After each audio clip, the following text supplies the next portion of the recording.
So I'm a first year student here at the college, and I already have an internship lined up. So I'm actually going to go back to India, but this time I'm actually going to go more specialized in the field that I want to go into, which would be immunology.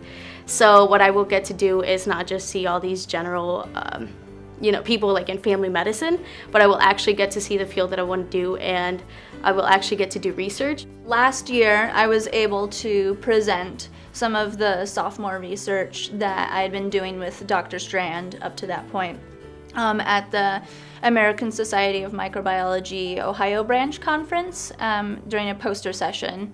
And that was a really amazing experience. I'm a research assistant in the neuroscience department, and I work with EEG technology with Dr. Herzman on the other race effect. And I found out that through the use of EEG technology, the certain system that we have was not able to be used on participants with curlier and coarser hair, which is an ethnic feature.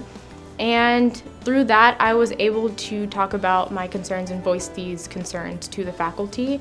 And I was able to actually aid in finding funding for a new, more inclusive system, which is very rare. Not a lot of institutions have this system.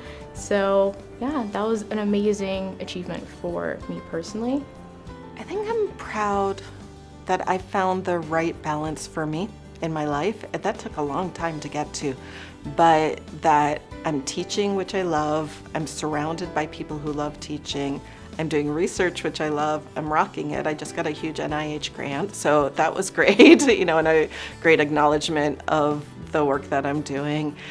I'm a STEM zone intern, so I've been able to TA, get to know students, be an advocate for themselves, and even just being a woman of color as a TA. When my students come in, they see someone who might look like them, or they can see someone who they can aspire to be, And realizing now that there are young women who I taught 10 years ago who are sort of getting into their early 30s and, getting their careers really settled and becoming very successful in whatever those careers are, and realizing they think of me as that person who they wouldn't be here, or they wouldn't be where they are if it weren't for my class, or they wouldn't be where they are if it weren't for my letter of recommendation or my advice to go to grad school or don't go to grad school or take that job or don't take that job or whatever it was. I was one of the founding members of Minorities in STEM, also known as MySTEM, and I'm currently the president. So that has just been a journey in and of itself. Since my freshman year, we started this club based on just a justice dialogue, talking to about 150 students and faculty members about what can we change about STEM at Worcester to feel more inclusive. What are your needs? What does a club look like that can represent you? What do you want from a club like that?